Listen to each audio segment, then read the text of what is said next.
I hope you all enjoyed doing the passion test. Do tell me if you got any aha moments or points in that passion test, or if you have got any more clarity in your life because of the passion test. I'd love to hear from you. Shilpi saying hello. Jyoti Vani saying hello from Budapest. Oh, how lovely is that? Rangajay saying, I want to do something for women empowerment. Where to start? Whatever is in front of you, start with that. Okay, so sometimes, you know what, the beginning is always the hardest because we don't know what to do and where to start. I think the easiest place to start is to ask yourself, what can I do? What is the easiest thing to do? Okay, and start at that point with the easiest thing to do, because we want to complicate things. But you know, I remember when I wanted to start to do just plain charity, I made my father in charge and I said, Dad, anybody who comes to you for help, just put them on to me. And I think that in itself was such a fun thing to do, because I just wanted to start. I was like, God, send whoever needs help to me and allow me to just be able to help them at whatever small amounts that I can, to begin with, till I have a structure around my charity. So, you know, we all start in this very chaotic way, but the beauty is that it eventually takes us to a place where our method, you know, has a madness, but there is a methodology to our madness. Yeah. Looking super gorgeous. Thank you very much. For all of you who are saying what a pretty necklace, you won't believe it this morning. So this necklace is actually just a pure pearl necklace. And this was another necklace of mine जिसका जो ये वाला part था वो टूट गया. So मैंने सुबह ये piece separately देखा, ये separately देखा, मैंने कहा इनको इकट्ठे डाल के देखती हूँ कैसा लगता है. And इसका बस एक पतली सी string थी, and it is looking so much better with the whole pearl thing, and such a Maharani haar it's turned into, that I was so excited ke, you know, it's so fun to be so jugadu. I don't know how many of you in this room love being jugadu, but I love being jugadu. किसी का कुछ लेके उनको इकट्ठे डाल के मजे करके. So if you are also like me, congratulations. Tell me in the chat box if you ever tried these weird combos and it's worked for you.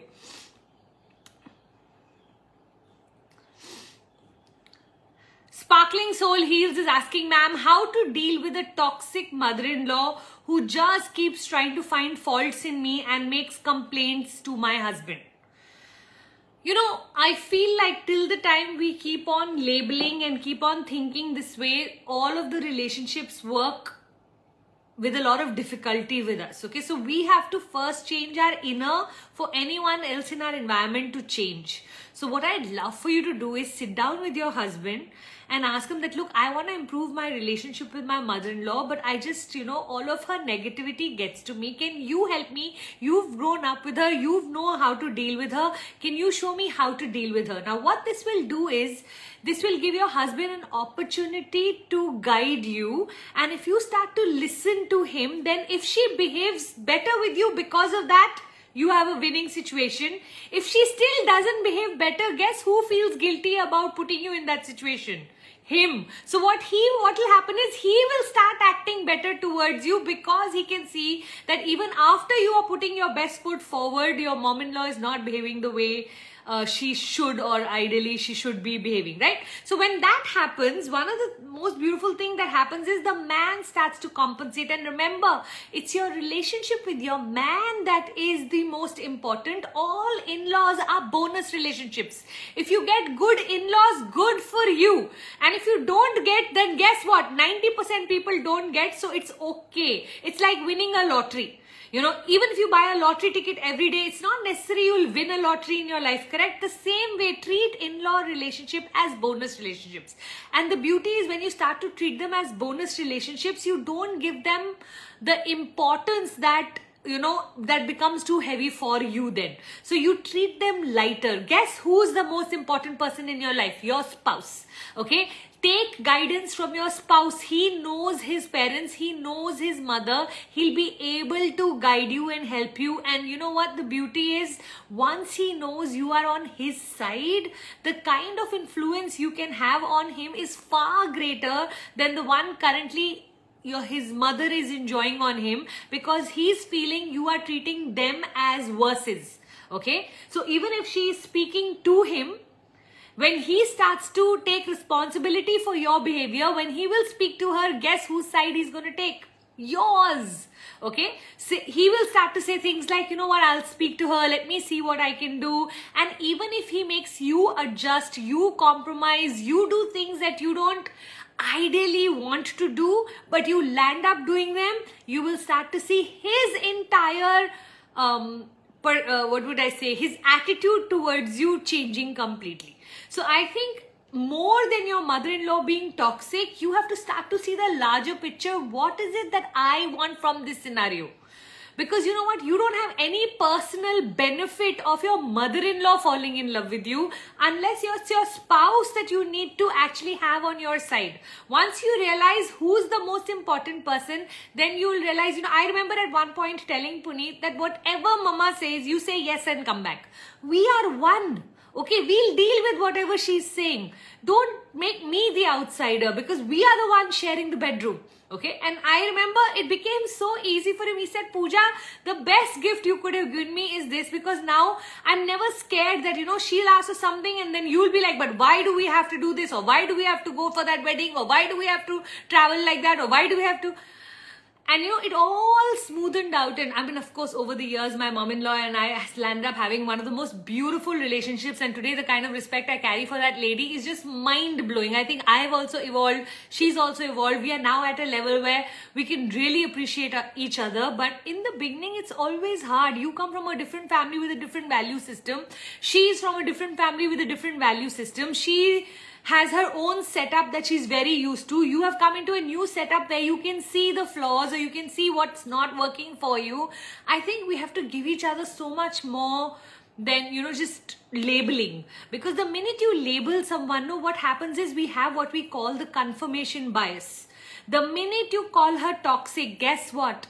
All of her toxicity is now visible to you. And every human being has a toxic side and a sweet side. Nobody is lacking in that. It's just that what side will come out to you is the one that you see. And which one will you see? The one that you believe. And if you are believing her in her toxicity, you're going to receive her toxicity. Today onwards, you know, I heard this story once which really had a deep impact on me about this daughter-in-law who wanted to get rid of her mother-in-law and went to a Peer Baba. And Peer Baba said, ये ले 30 पुड़िया और रोज चाय में ना उसके मिला दिया कर. In 30 days, she'll go. And he said, but अब तू मिला ही रही है कि किसी को शक ना हो. Nobody should get suspicious of you. Just ensure you're extra nice, extra sweet about everything. So this daughter-in-law came back and started to do everything her mother-in-law had asked her to do. And every morning she would, you know, golofy that pudiya and give it to her mother-in-law. And by the 15th day, she saw that her relationship with her mother-in-law became so amazing that she went running back to the Peer Baba and say, actually, she's become so nice since I've been putting that pudiya that I don't want to kill her now. Can you please not, like, just make sure that she doesn't die? Can you save her? And he said, don't worry, mera bacha. I had only given you sugar pills. So it was only the mithas of the sugar. Because you changed your attitude, she ended up changing. And that is such an important thing to learn in life. Every single relationship of ours, we have to remember that when we change the glasses through which we are looking at, the perspective through which we are looking at this person, when we change that perspective, the person changes completely. Because the truth is, we never have a relationship with the person. We always have the relationship with the person who we are imagining we are having a relationship with. So there are some qualities we've totally left out in them which exist in them, and there are some qualities we've completely highlighted, which is why the same person can be super nice for someone and super horrible for the other person. It's how we look at people that we receive their energy from. And once you know this concept, you are going to see that it's going to be completely a different setup for you. Yes? Super. How do I stop? Image designer Mansi is asking, how do stop my self-sabotaging behavior? I want to take action for my business, but I'm not taking the opportunities that are coming my way. So Mansi, one of the most important things that I had learned right in the beginning of my career was start before you are ready. Okay, so I, and maybe you too, is my guess, have a problem of being a perfectionist. So what perfectionists do is very different from what a procrastinator does. A procrastinator accepts that I am lazy or I am not doing it because of whatever reason. A perfectionist pretends to delay everything because they want everything to go right. They want to be ready. They want to be prepared. So now in my life, anytime I hear, oh, let me make it better, then I will do it, delay had become the biggest disease that I was suffering from. Anything that was not perfect was delayed. So I'll delay my launch, I'll delay my logo, I'll delay my website, I'll delay my... I used to delay everything thinking कि when I get it right, ना जब वो मजेदार होएगा. And who was I comparing myself, my first chapter with someone else's 10th chapter? Now what I have learned in my life is that you can never begin at 10th chapter. You have to begin at first chapter, which means if you do not look back at your early stuff as laughable, you started too late. Your early stuff, you should look at, I always give the example of Karishma Kapoor in Prem Kaidi versus Karishma Kapoor in Raja Hindustani. But had she not done Prem Kaidi, she could have never reached Raja Hindustani, correct? So we have to understand that there is this early journey, which I call the gap.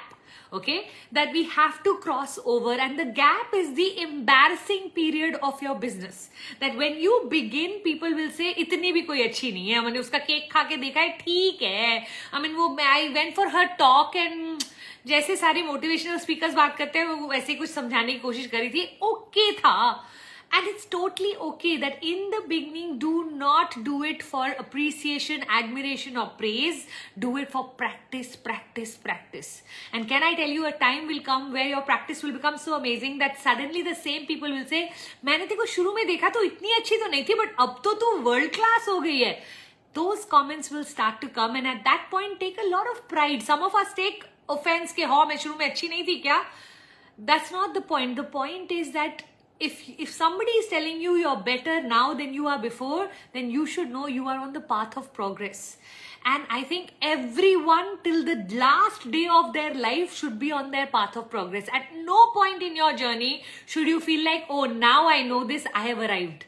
That is the most dangerous thing for a business and for a person personally. So Mansi, my suggestion to you, sweetheart, begin with whatever you can and just treat progress as your path forward. Be careful who you are comparing yourself to, and please drop this perfectionism, because perfectionism puts you in a cage. It doesn't let you launch anything. Now I have the habit that at 60% I will launch, and the balanced 60, 70, 80% I will launch, and the balance 20, 30% I will fix and tweak as I go along, not before. Okay, so see if you can work with all of that. Train brain _frame. How can we stay away from negative people? Well, there are many ways. One way is to start to reduce them from your life. One way is to start to remove them from your life. Once you identify a person, don't get extra close to a negative person.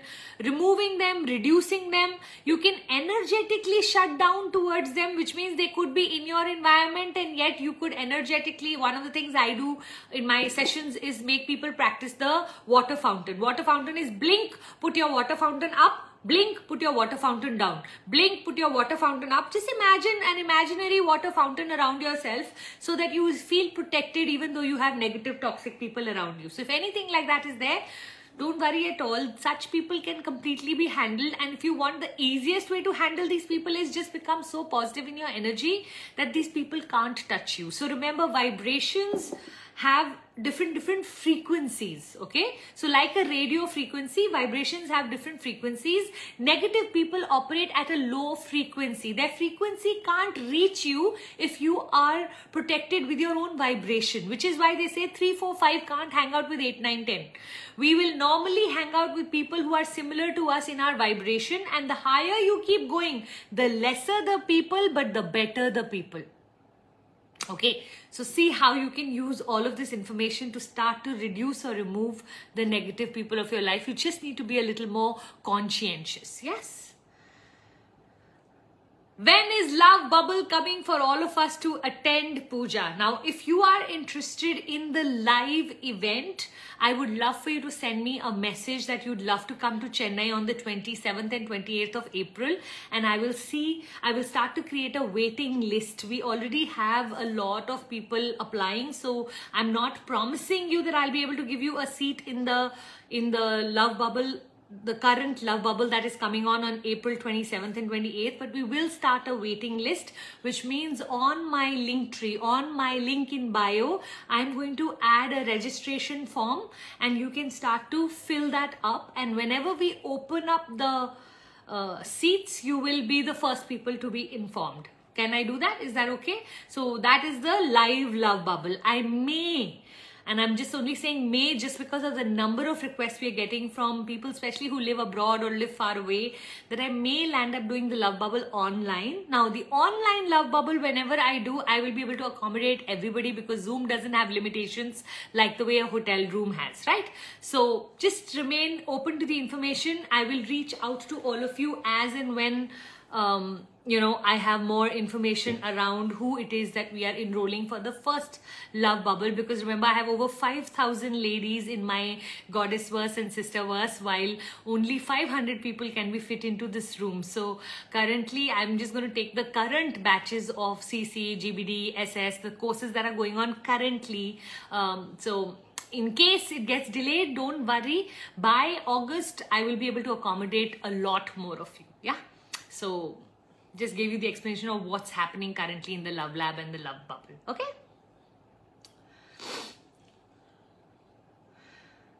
All right. Can you please guide me on how to overcome from not being satisfied from my own work? So Neha, that's a beautiful question to ask yourself, that which part of my work am I not feeling satisfied with? That's the most important question. Is it the money that I'm not being able to earn? Is it the accounts that I don't like? Is it the passion that I don't have for this business? Because this is just feedback for you to examine. Okay, we can't become satisfied with our work just through our attitude. We have to examine what's wrong, fix that, and then you will feel the satisfaction. I'll give you an example. So last year, we literally doubled our turnover, which meant that there was a lot of income happening, but I was starting to feel a bit exhausted with the amount of work I was doing.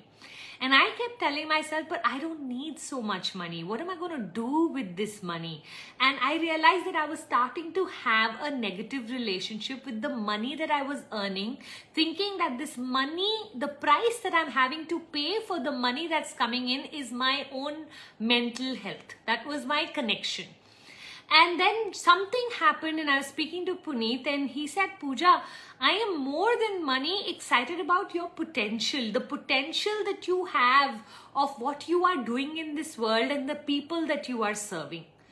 And I don't know, it just switched inside my head. Something happened, and that day and today I am doing double the work with zero burnout, zero stress.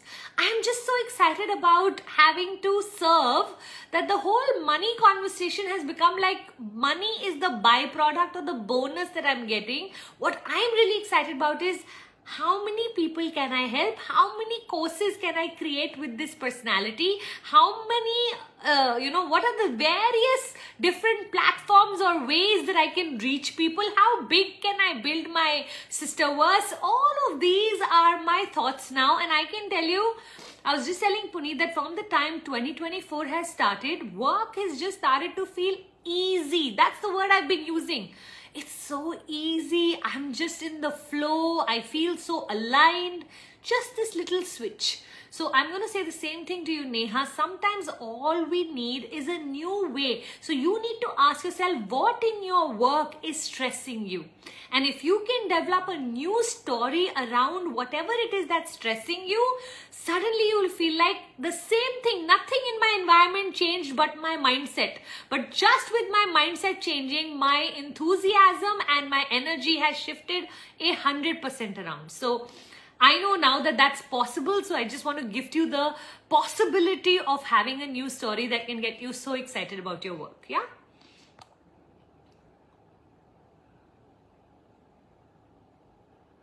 I'm so sorry about these Insta glitches. I know so many of you complain to me about how my voice changes in the middle, and suddenly I go from sweetie to not so sweetie, but I'm so sorry. I have no idea what keeps happening. It doesn't happen for everybody, so I'm guessing that then the problem is not from my side, huh?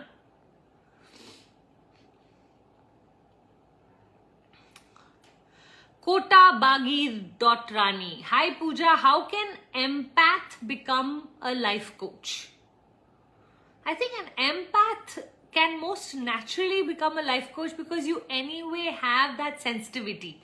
So one of the things I always say, and I don't know if I've got your question absolutely right or not, but I'm going to give you my version any which ways, which is that we live in a world where we're all the time being told you're too sensitive, you're too helpful, you're too generous, you're too compassionate, you're too giving. And I don't even understand what too means. What do you mean by too sensitive, too giving, too generous, too helpful? That's who you are. That's your freaking beauty. And the conversation I always have with myself is that I am here not interested in becoming God to help people remove their problems or solve their problems. I am just an angel who can hold space for people while they strengthen themselves or grow themselves to be able to handle their problems. Once you understand that your job is not to solve but to hold space while the person is solving, it changes the entire dynamics of being a life coach. Okay, so a lot of life coaches think it's on them, that they will have to absorb the problem or they have to live with this problem, and they, you know, because you're so sensitive, then how will you live with yourself? But when your story is that every soul has taken birth on this planet to have the struggles, to be able to grow so that they can become the best version of themselves, then you know, okay, you try to take away a problem even from your child's life, God will give bigger. And you take away that, I to always say this, that the kind of problems my children will have to face are the ones that I can't take away, because anything that I can take away, I will take away. So we do such a disservice to our own children when we keep taking away their problems by, you know, solving it for them, because they don't get a chance. And the younger they are, the more, you know, I had heard this, one of the parenting coaches speak about this, the fact that, you know what, we should let our children be the most risky in the most safe environments. For example, school is a safe environment. If they fail in school, it doesn't impact their life. But the lesson they are going to land up learning because of failing in a subject, failing in a class, failing, it is such a good learning lesson. And we want to avoid all lessons from day one. And that's the biggest problem. So for an empath, once you start to understand that every single person that you're helping is growing because of the struggles that they have, and you take away their struggles, you're doing a disservice to them. Your job is only to hold space. And I can tell you now, in the last 13 years, I have held space for so many people, and sometimes all people want is a listening ear. Sometimes all people want is genuine care. Sometimes all people want is their ability to speak the truth to someone without feeling judged.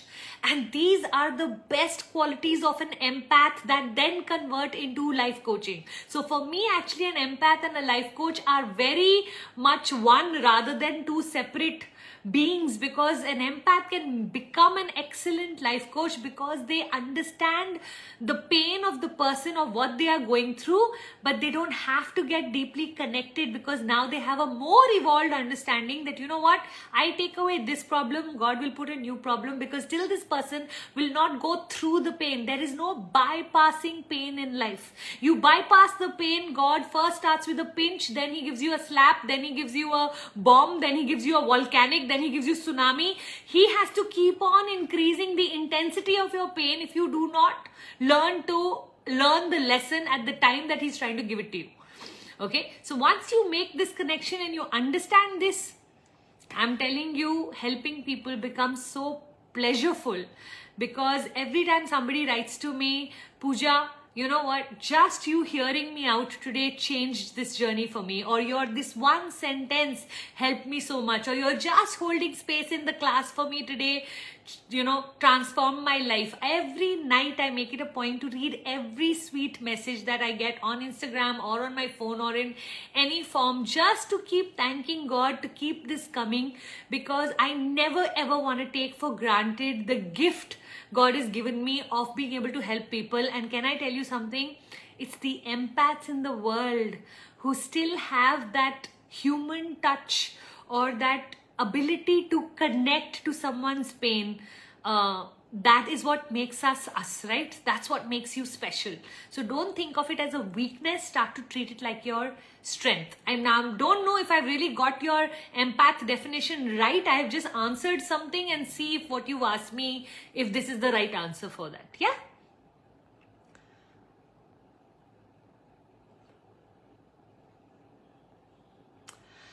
Deepa C. Nayak is asking anger, how to control. Deepa, that means you haven't done awakening program with me. I want you to come and do not just one anger. I want to take you through anger, hurt, guilt, shame, embarrassment, fear, doubt, jealousy. I want to take every emotion and dissect it and give you the correct perspective on every emotion so that you can start to work with all of this. Coming to anger. Now, there are 3 ways that you can respond to anger. Anger is basically feedback that something in our environment is not going as per our desires, okay? So it's a desire to control a situation that's not in our control. Once we understand that, we can then re-examine and say, so who's controlling the situation, okay? And if we realize that the person who's controlling the situation doesn't have the capability to give us what we want, then we have to move into what I call deep acceptance. So let's say I had asked my husband to bring me roses and he did not bring me roses. And I realized, you know what, he's not a man of romantic love, he's a man of action love. He doesn't have romantic love in him. Till the time I will keep expecting romance, I'm only going to keep getting disappointed. At which point in the 20 years am I willing to accept that this is his style of love and this is not his style of love, right? And so I can go into deep acceptance of कि आदमी अच्छा है, उसका style शायद मेरे साथ ना match करता हो, but I can accept him because everything else about him is great, right? So that is called the deep acceptance. When you have deep acceptance towards a person, then you stop getting angry on the things that they are not capable of giving you. Now, let's say you believe hardcore that this person is capable of giving this to me, then you use your anger to confront, which means rather than expressing your anger, learn to explain your anger. Now, what do I mean by instead of expressing, explaining? You sit down with this person and say, look, I can be shouting and screaming at this point because that's how I'm feeling. However, I don't want to have a conversation where I make you defensive and I become critical. I would rather have a conversation where you realize that every day when you do this, you hurt me. And then when you use your emotions to explain your point of view, most people, instead of getting defensive, start to want to understand what it is that you're trying to say. So any form of confrontation with an emotional element in it, the chances of you getting across become far superior. And the last is, of course, anger because of something that's happened that is unacceptable. And that's when we say you need to remove your self from that situation because it's unacceptable. So this could be physical violence, this could be domestic abuse, this could be an affair, this could be the man cheating, this could be stealing, this could be something that is so drastic that you feel that, you know what, this is just not acceptable to me. There is no conversation here, there is no accepting here, there is just straight, you know, this is where I draw the line, this is where I need to cut this relationship. Okay, so when you know that when you start to understand anger by understanding that these are the 3 things you can normally do when you are angry, you can literally step back and become the observer of your life. And I always speak about the more evolved you are, the more you have the ability to observe your emotions rather than experience or be inside your emotions. And once you learn to observe your emotions, you can literally say, you know what, give me 10 minutes, I'll just come back. And then control your anger by doing deep breathing, control your anger by counting backwards, control your anger by distracting yourself, control your anger by going to the bathroom, control your anger by watching something else on your phone. There are a million different ways that you can distract yourself once you make up your mind you want to distract yourself rather than lose yourself to the emotion of anger.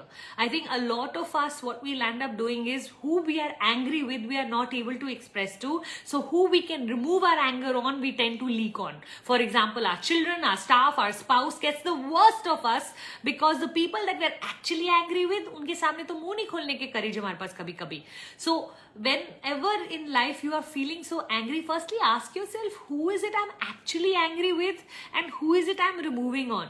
Or sometimes, what is it actually I'm angry about, and what is it that I'm actually here trying to say? Because sometimes we are speaking something else, we are angry about something else, you know. So when you start to align, you know, there was I think a line by Gandhi ji where he said, peace comes when your mind's thoughts, your heart's feelings, and your mouth's vocabulary or words, when these three, when we think, feel and speak the same, that's when we move into what he calls harmony.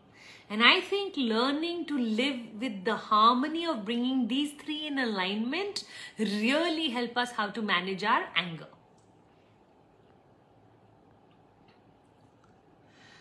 Yasaswini Yasu, I'm going into a directionless path, whichever comes my way, and I'm feeling so bad, like I'm doing something wrong. Please advise. So Yasaswini, I don't know what exactly do you mean by directionless path. What I'd love for you to do is go back and listen to my last week's Insta Live, where I'm actually going to take you through something very beautiful called the passion test. And I can tell you it will give you so much clarity in your life about what is important to you and how to bring more of that into your life. Just try that. I have a feeling that in itself should answer a lot of what you are trying to ask me. Okay, that's one. Another thing is, a lot of time in our life, for some time, we are not our most productive and we are not our most in alignment, and yet all of these wrong turns actually take us to places that we would have never gone on our own. And because we took those wrong turns, sometimes we discover things there that we wouldn't have ever discovered had we not taken the wrong turn. So while to us on the earth plane it feels like a wrong turn, from the soul plane, if you look at it, it was actually just, you know, predestined synchronization of another level. So a lot of times when I'm not feeling in alignment and I'm feeling directionless, it's more me surrendering to the flow of life and saying, God, show me what I need to see, because I really don't know where to find it. So it's me just being a river and going in every direction to check where it is that my ultimate soul journey needs to or wants to go. Yeah. Mitali Shah is asking, I have designed a course, but there are many things in it that even I need to implement in my life. Is it okay to teach what all I know before I implement it? How do I deal with this? So Mitali, one of the things we have to remember, especially when we start to become life coaches, is that we are first human beings and then coaches, which means that we are going to be making a lot of mistakes ourselves. And so, for example, now I'm starting a relationship funnel in my life, and of course nobody has their relationship perfect, correct? Do you know any couple who never fights or never, I mean, those kind of couples look indifferent to me rather than, you know. So I feel like a lot of times, and it's not like I'm not going to lose my temper or Puneet, or it's not like I'm going to be like, yet having said that, I'm better than most. So Mitali, the base concept is, are you better than most? Okay, are you able to at least have some people that you can give guidance to? And you know what, as you grow, as you keep teaching, you yourself will grow in this topic, and a time will come where instead of just being in 3rd grade, you will move to 5th grade, so you can teach till 4th grade. Then you will move to 10th grade and you will be able to teach till 9th grade. And then you will teach to, you know, you will at some point become a PhD in this same topic as you grow along. And you will be able to teach many more people, right? So you have to be really kind to yourself as you go on this journey, because no life coach, in the beginning especially, is perfect. Nor was I, nor was my teacher Jack Canfield, and nor is anyone else. So I would love for you to stop being so harsh on yourself. And another thing is authenticity. So you can be super authentic about who you are, at which point or which level you are. When I'm teaching, I openly say that, you know, these relationships of mine, I'm almost close to perfect. This relationship of mine, I'm still very much working on. These issues with Puneet, I've completely sorted out. This issue with Puneet, I'm still in the process of sorting out. People can smell authenticity. So when you don't bullshit and you treat your audience that they are more intelligent than you, then what happens is you are co-creating this course along with them, benefiting you and benefiting them. And that's a far superior way of giving advice or sharing your wisdom, then coming from this superiority place that I am better than all of you and therefore I have the liberty to teach. I always say this, that my rooms bring in such intelligent women that I may be very good at the topic I'm teaching, but 90% of the other women are intelligent in something or the other. They are better than me. So when you judge them in wisdom of this topic, of course I am better. But if you judge them in the wisdom of recipes of cooking, they will be better. Somebody will be better in parenting. Somebody will be better in handling their parents. Somebody will be better in education. Somebody will be better than money. Somebody will be better in clothes and dressing up. How can you be the ultimate in anything? So the truth is, somebody will be better than you. Hopefully the topic that you're teaching in the room, you should ideally be in the bestest column. Okay, now somebody may be able to match you, but you should be the best. So your tribe itself, the people who will get attracted to you, will be that category. Just always treat your audience with a lot of respect and know this, they are extremely smart. Just because a lot of times we don't connect the niceness of a person with the smartness of the person. We start to think, oh, they're so nice, they must be naive. Actually, they're not naive, they're just nice. And once we understand that whole thing, then you don't have anything to worry. Remain authentic, grow with them. As they grow in their journey, you keep growing in yours. So there's nothing wrong in not being 100% before you choose to be a teacher. Okay? Monisha2329. Hi, my fiance had a breakup on February 29th due to caste. Now we are together, but he is in pain. Okay, I'm guessing that your fiance had a breakup with someone else in due to his caste, and now you are with him. He's no longer with that girl, but he's in a lot of pain. Just give him time, hold space for him.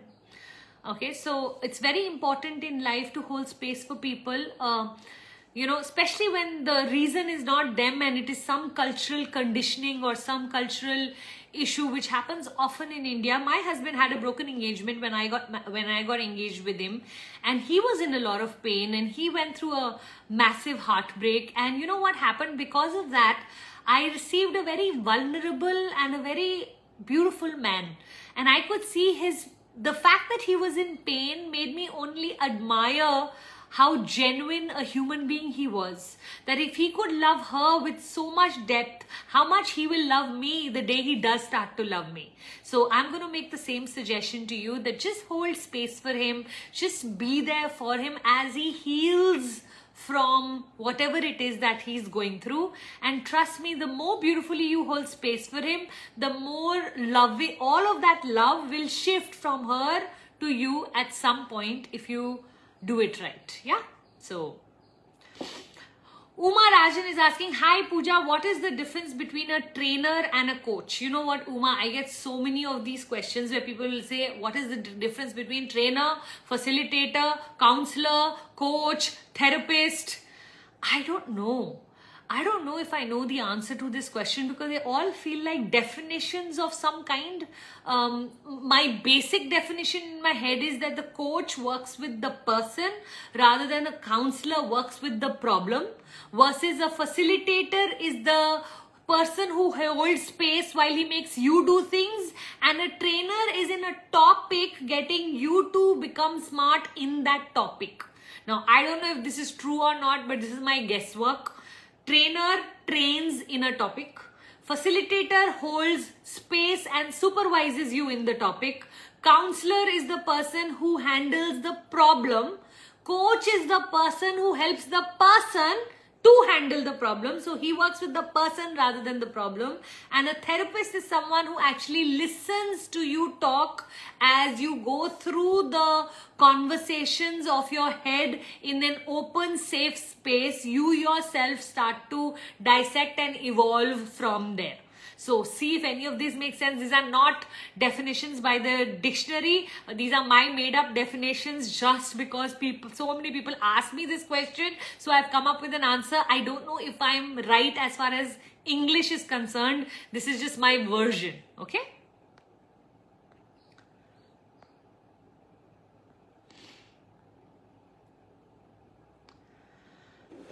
Rohit Cosmo Feed, ma'am, I've tried contacting you since so long, but your team is not letting me connect with you. Rohit, firstly, my team is not available on Instagram DM. So if you directly message me, you will be in touch with me directly, okay? If you are going to go through them, then we don't have, unfortunately, any space for boys or men in our tribe, because all of my courses are for women.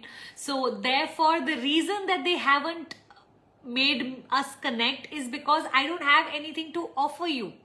Okay, so that's the reason. But if there is anything that you'd like to connect with me on, just Instagram me, just DM me on my Instagram. I'll be happy to help you. Okay.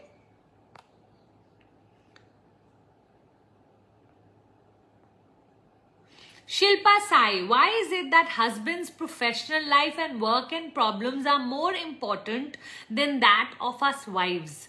Why should we be standing with them during their important days and not them in ours? Shilpa, this is the patriarchy, okay? So the patriarchy was created in a manner where the woman's job was to handle the household and the man's job was to bring in the money. The one who's bringing in the money automatically becomes important in the house, because the fuel of life, like if we don't have petrol in the car won't move.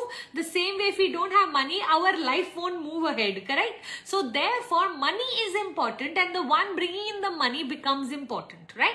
So if you are a wife and your problems are of the household, then the money problems are given more importance than household problems, because without that, life won't move, okay? While emotional problems are also big problems, but it doesn't stop life. It does not stop us from living. So that is the reason why the man's professional life is given so much importance, while a woman's personal life is not given so much importance. Now, what I didn't get from your question is, are you a working woman and are you comparing his profession with your profession, or are you comparing his profession with your home life? If you're comparing his profession with your home life, can I tell you, whoever earns, it doesn't matter whether it's the man or the woman, but whoever is earning to be the breadwinner of the house will automatically become more important.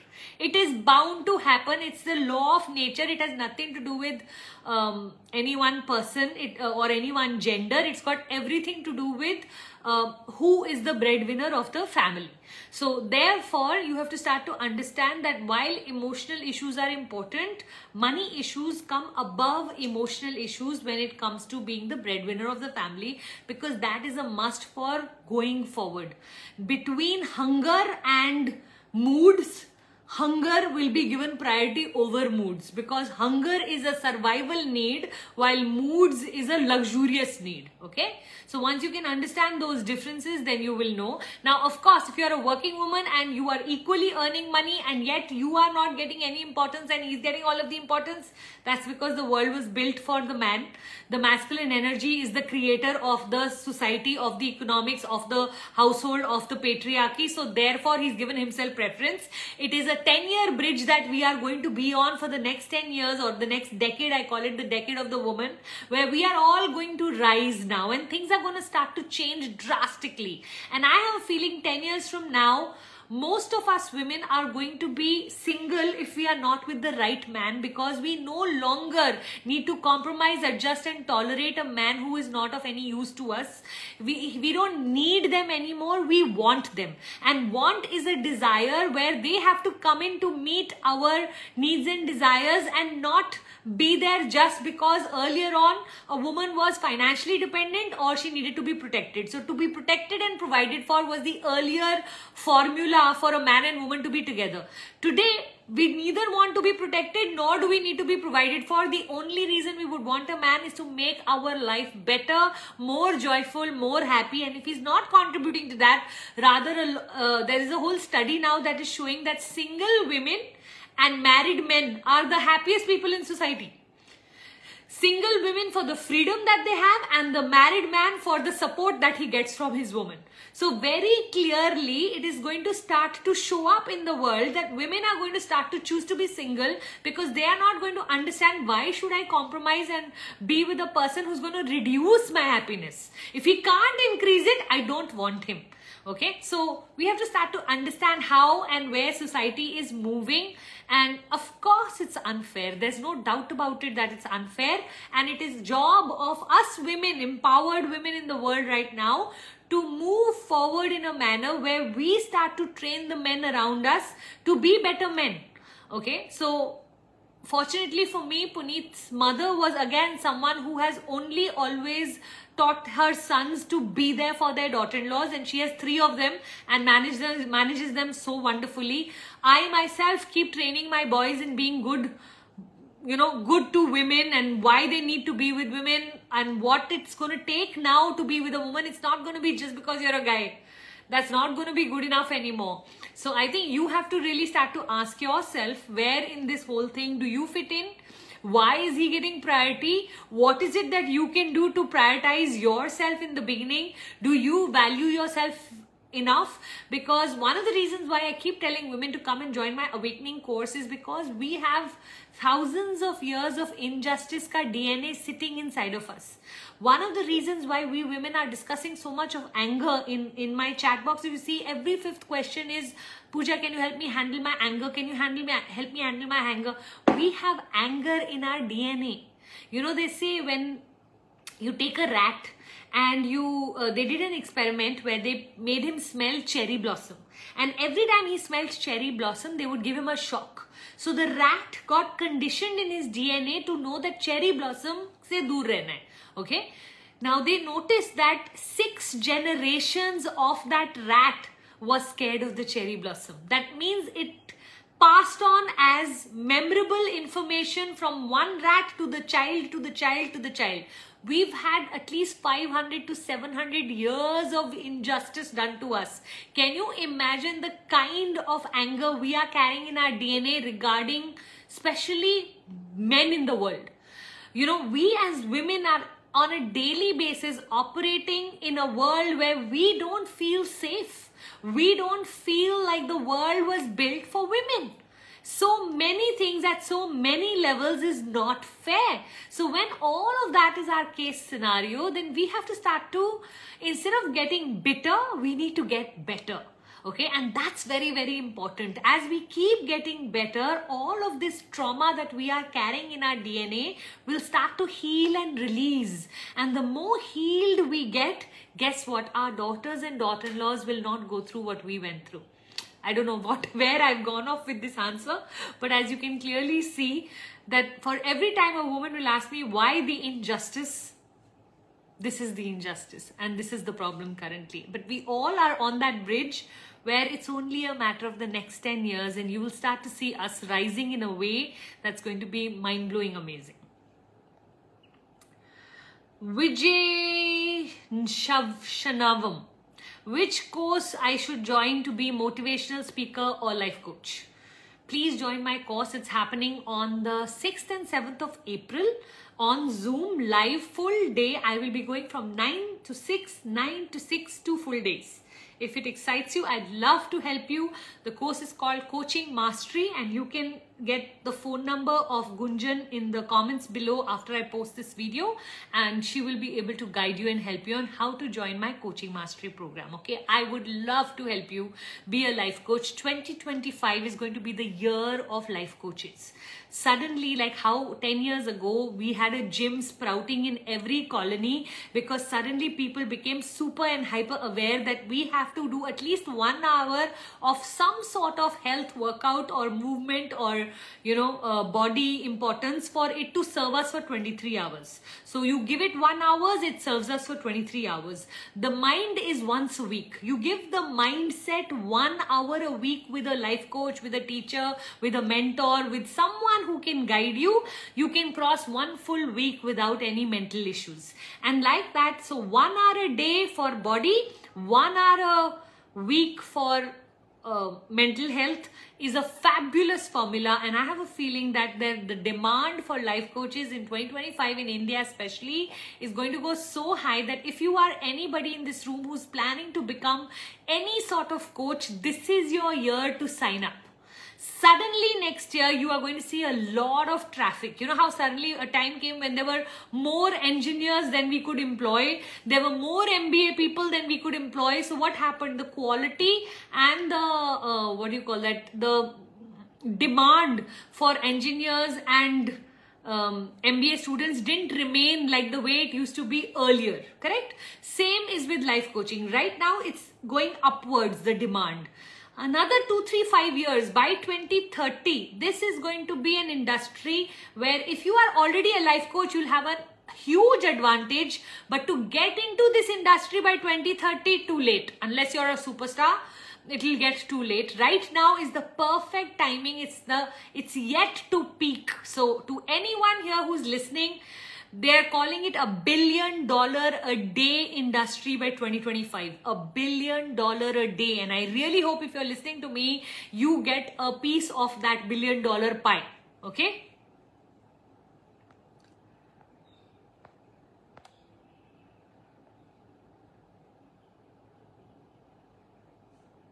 Oh, so sweet. Prerna Jain. Puja ma'am, please help me with this. My father-in-law is very toxic, bad, and always says the baddest words, gives galis and keeps accusing me and tells me to get out of the house. He's so jealous whenever I and my husband go out. So Prerna, I had answered this question right in the beginning of today when I had answered somebody regarding their toxic mother-in-law. I'm going to say the same thing to you. Don't give him the importance, the kind of importance you're giving him. You know what? I always believe that if you take the arrows and allow them to hurt you, then they are very hurtful. But if you know Ramayan, if you ever watched Ramayan on Sundays, it used to come. There used to be a scene where Ravan will throw an arrow at Ramji and it will go and land as a garland on his neck. And again, he will hit it as 5 arrows and all 5 will turn into garlands and land. So it is not what he is saying, it is how you receive it.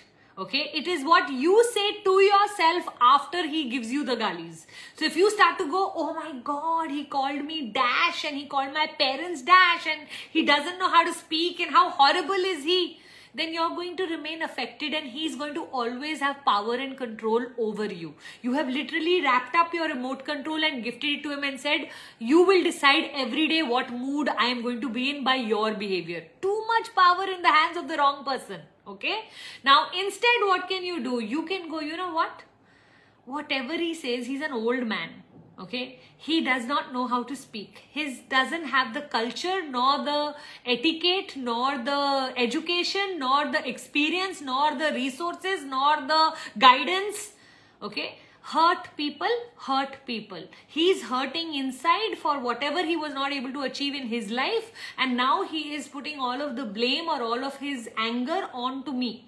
I am only the target. I am not the, he's projecting his own rejection onto me. Okay, so once you start to change the story and you take your power back and you start to say, let the old man say what he likes. Say, I will hear from one ear, take out from the other ear. He's not even important. Who's important?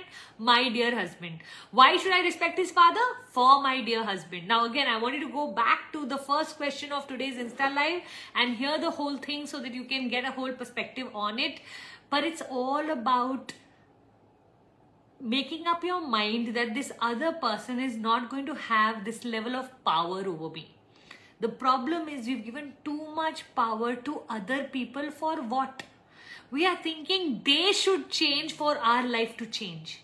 Now, I want you to examine a new question. What if they will never change? Are you going to spend your whole life being in this energy, or are you going to do something about it? At some point in our life, we have to get sick and tired of being sick and tired, and we hit what I call the enough is enough moment, where we go, you know what? You can't control me like this. You can't impact me like this. I am ready to move on. And then from that day, everything that this person says has no meaning. And each one of us in our lives at some point hit that moment where courage becomes greater than the fear of consequence. And when you don't fear the consequence of not listening to this person, you will start to see a different level of courage and power coming into you, where you're like, you know what, I gave you my best, you gave me your worst. Now watch what I do. which basically means now you become so obsessed with whatever you want to achieve in your life that this person loses all of their importance. This person can't any longer do anything to control you. And when you go on that journey, the kind of evolving and the growth path that you will be able to take will be so mind-blowing. Now for that, you're going to need a lot of guidance. So courses like mine, books that you can read in self-help, YouTube videos, all of this you're going to need as the crutch in the beginning till you are able to garner that courage from within. For in the beginning, source it from outside, source it from teachers like me, source it from books, source it from YouTube videos, source it from friends who can guide you. You will need a little bit of help. It doesn't happen on its own. Okay, if you could do it on your own, you would have done it on your own. The truth is, you also need a lot more maturity to come into you. Having said that, what I want you to know is all of us have lessons. Actually, all of these people are disguised angels. Why do I say that? Their job is to trigger us enough so that we can go on our highest path. And you know what? Your father-in-law is doing a fabulous job of the job God gave him, which was to trigger you.